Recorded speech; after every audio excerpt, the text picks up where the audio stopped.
bonjour. Vu les circonstances, j'ai préféré vous faire une petite vidéo plutôt que de vous envoyer des feuilles. On va travailler sur les Lumières d'abord, le XVIIIe siècle. Avant de commencer à lire les lettres persanes, je vous donnerai pour ceux qui sont en première la liste des 3 textes sur les lettres persanes et 2 autres textes qui font partie du parcours des lettres. Donc pour commencer, comprendre ce que veut dire le siècle des Lumières, quels sont les enjeux du siècle des Lumières, pourquoi on appelle ça le siècle des Lumières, déjà il faut le savoir, et ensuite quels sont les écrivains, quelles sont les grandes découvertes littéraires du XVIIIe siècle, et il y en a. C'est un siècle fondamental puisque c'est à ce moment-là que s'installe la modernité. Tous les débats que nous avons aujourd'hui sur la tolérance, sur le racisme, sur l'esclavage, sur le terrorisme, sont issus des réflexions du XVIIIe siècle, de Voltaire, de Rousseau notamment. Il y a 2 grands écrivains, c'est Rousseau et Voltaire. Je vais vous faire ce cours. Donc, le mot lumière, il prend au XIIe siècle le sens de clarté, de jour, et s'applique ensuite à une sorte de lumière artificielle. Au même moment, le mot lumière prend sa valeur de figuré, de lucidité. On dit avoir des lumières, c'est-à-dire avoir une capacité à comprendre ce que les autres ne comprennent pas. On dit aussi des lumières, cet élève est une lumière, c'est rare que je dise ça. C'est-à-dire c'est quelqu'un qui a un mérite dans un certain domaine, un expert. Il prend son sens enfin en 1637 de connaissance, de capacité intellectuelle innée ou acquise. C'est à partir de ce sens figuré justement, de connaissance, de capacité intellectuelle, que se développe le sens philosophique du pluriel, les Lumières, en 1665, en référence à Descartes, philosophe du XVIIe siècle, pour qui les philosophes du XVIIIe siècle auront effectivement un immense respect. Les hommes du XVIIIe siècle, justement les scientifiques, travaillent à la lumière naturelle, qui s'oppose à la lumière de Dieu, lumière théologique et surnaturelle. Voltaire parle en 1761 des Lumières, d'un siècle éclairé. Les Lumières donc trouvent donc leur nom, ça c'est important, dans une doctrine laïque, qui fait de la connaissance et de sa diffusion, le philosophe devant éclairer le peuple, des valeurs centrales du mouvement. Celui-ci joue alors une symbolique très large, qui oppose la clarté et le jour du savoir à l'obscurantisme, de la superstition, des préjugés et des croyances. Le mot obscurantisme, il faut absolument le connaître, il s'oppose aux Lumières. Obscur, ce qui est obscur, c'est toutes les croyances que nous avons qui ne viennent pas de la raison, qui sont des superstitions, qui viennent de l'irrationnel, des rumeurs. Encore aujourd'hui, l'obscurantisme règne. On le voit avec toutes les rumeurs qui circulent, par exemple, sur le Covid. On en parlera, on fera un parallèle entre, par exemple, la peste et puis le Covid. C'est intéressant de voir que déjà, au XVIIIe siècle, on se méfiait de toutes ces rumeurs qui pouvaient épouser l'esprit du peuple. Le mot lumière n'est pas propre à la France. En Allemagne, nous avons l'Aufklärung, en anglais nous avons l'Enlightenment, en Italie nous avons les Luce, la lumière. Donc voilà, c'est un mouvement européen. Et surtout, il vient surtout de l'Angleterre, des philosophes anglais qui ont lancé des débats que Voltaire, que Rousseau vont reprendre. La grande innovation de ces Lumières, c'est avant tout l'encyclopédie. L'encyclopédie, c'est un immense ouvrage, plusieurs ouvrages qui vont essayer de faire la somme des connaissances que le monde entier à cette époque-là peut avoir. C'est une époque où un homme peut encore essayer de résumer, d'avoir en lui tout le savoir mondial, ce qui aujourd'hui est impossible. Le savoir, ce mot est important, la connaissance, ce sont des mots qui se trouvent au centre des préoccupations des Lumières, comme en témoigne donc ce projet de l'encyclopédie. C'est une immense entreprise éditoriale qui va de 1747 à 1772 et qui a pour ambition effectivement de faire la somme de toutes les connaissances de l'époque, de la philosophie aux sciences naturelles, de la musique aux techniques. L'encyclopédie compte 17 volumes d'articles 11 volumes de planches d'illustration, 200 collaborateurs qui contribuent au projet, parmi lesquels les plus grands esprits des Lumières, Voltaire, Rousseau, Montesquieu, d'Alembert, Diderot.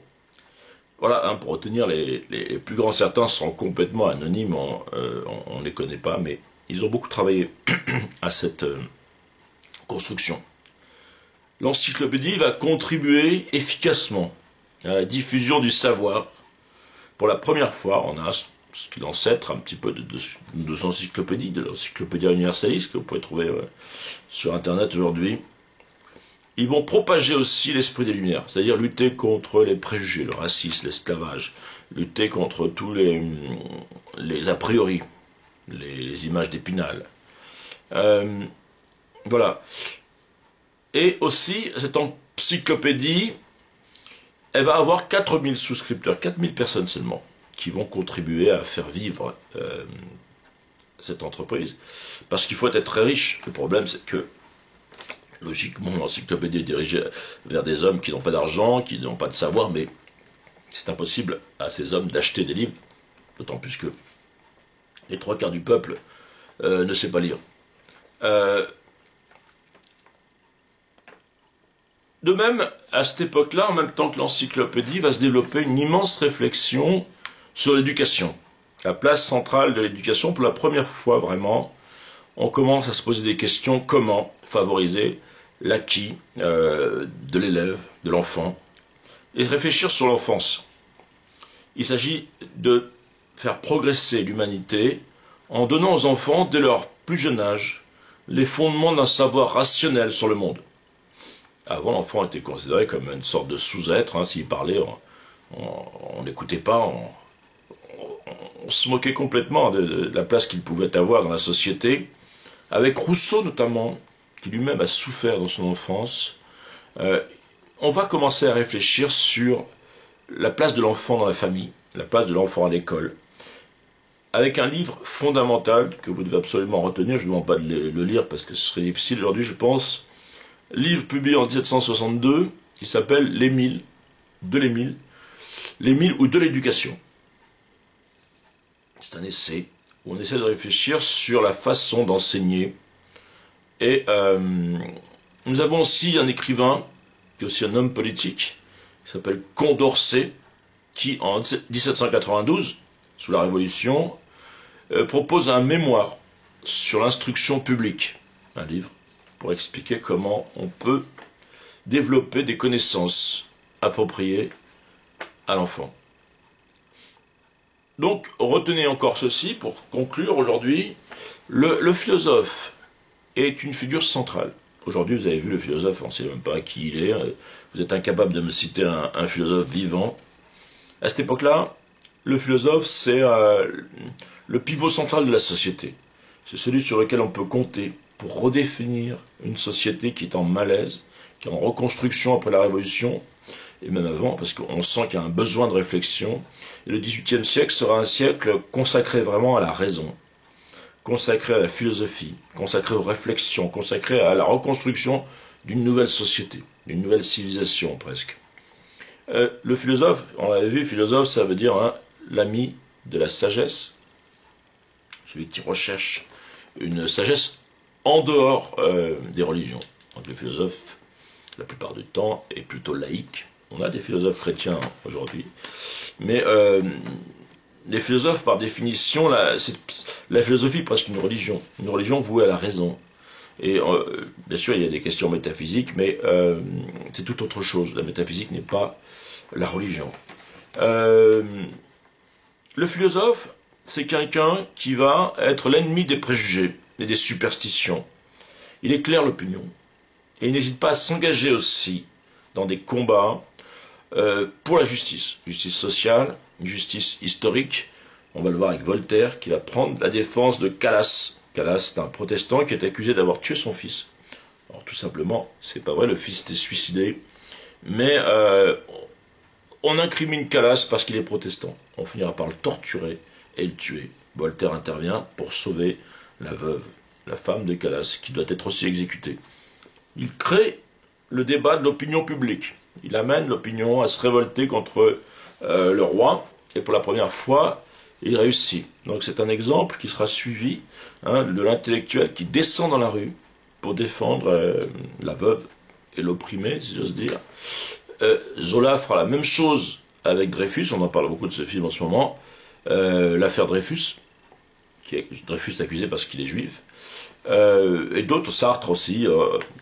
Il y a une continuité d'intellectuels qui descend dans l'arène pour défendre l'injustice. Donc retenez bien cela, le philosophe, il incarne le savoir, il est guidé par la raison, et il est naturellement la figure centrale des Lumières. Éclectique, il pratique toutes sortes de sciences. Diderot, par exemple, il est aussi bon en sciences qu'en littérature. Ce sont des gens qui doivent avoir un savoir universel. Il s'intéresse à tout. Et il doit savoir articuler son savoir théorique avec une pratique. Ce n'est pas quelqu'un qui est assis sur sa chaise et qui dort et qui rêve. Souvent, on a l'impression, on a cette image de l'intellectuel, du philosophe qui est dans les arbres et qui écrit des poèmes. C'est pas du tout ça. D'ailleurs, Voltaire est aussi un homme d'affaires. On ne le sait pas. Souvent, on pense que c'est un philosophe seulement. C'est un homme qui cultive la soie, qui a des productions de soie, qui a même, curieusement, des actions comme Montesquieu, dans le commerce triangulaire, c'est-à-dire, on va le voir, le commerce de l'esclavage. Ce sont des gens qui dénoncent l'esclavage, mais tout en faisant de l'argent avec. Ce sont des libéraux qui veulent la révolution, simplement aussi pour faire du commerce. N'oubliez pas, ce sont des bourgeois. Rousseau, c'est différent. C'est le seul qui n'est pas dans le commerce. Dès qu'il a de l'argent, il dépense, il déteste l'argent. C'est quelqu'un qui va être complètement différent, mais je reviendrai là-dessus.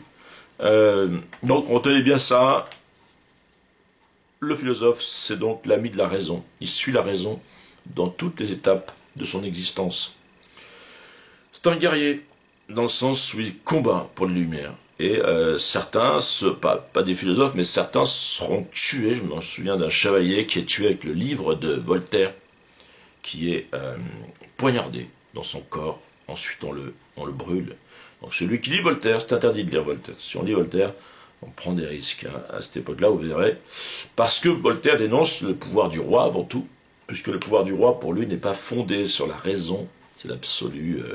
Il tient son sang de Dieu. Les gens le croient, et Voltaire lutte contre cette idée, puisque Voltaire croit en Dieu, on va le voir, mais c'est un Dieu de la nature. Pour lui, même le pape, c'est le chef d'une secte. C'est pour ça qu'il s'enfuit en Suisse, sinon il est embastillé. Donc voilà, Rousseau aussi s'enfuira plusieurs fois, il sera caillassé. Ils sont victimes tous les deux de la répression politique. Bon, Voltaire a plus de chance, il a son château, il est riche, c'est un homme riche, qui s'est installé en Suisse, qui a une puissance intellectuelle et respectée, mais il ne peut pas rentrer en France, sinon il sera exécuté. Donc il rentrera après la Révolution, et il sera glorifié par le peuple, comme plus tard, au XIXe siècle, Victor Hugo le sera lorsqu'il rentrera d'exil. C'est un peu Voltaire qui sert de modèle aussi à Victor Hugo. L'exil de Voltaire, c'est très romantique. Sauf que Voltaire est un homme riche et son exil n'est pas non plus une souffrance. Donc les dénonciations, ce sera l'objet d'un prochain cours. Il dénonce avant tout donc le pouvoir du roi et aussi le pouvoir du clergé, puisque les deux sont liés à cette époque-là. On n'a pas encore le schisme, et pouvoir politique et pouvoir religieux sont intimement liés. Donc voilà, on dénonce la domination du clergé et le fanatisme religieux, qui en découle l'absolutisme monarchique et les préjugés sociaux. Ils vont créer des polémiques pour justement, à travers l'encyclopédie d'ailleurs, qui reste une arme idéologique, mais aussi des articles, des livres, du théâtre, des essais philosophiques, des contes philosophiques, on va le voir, il y a tout un genre littéraire nouveau qui apparaît et qui va propager les idées des Lumières. Alors, on va en rester là pour aujourd'hui.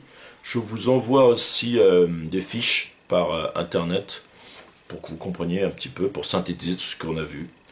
Bon courage, travaillez, n'oubliez pas, lisez les lettres persanes, essayez de lire aussi Traité sur la tolérance de Voltaire, qui, on l'a vu ces derniers temps, est très couru, surtout lorsque, par exemple, il y a eu des attentats contre Charlie Hebdo.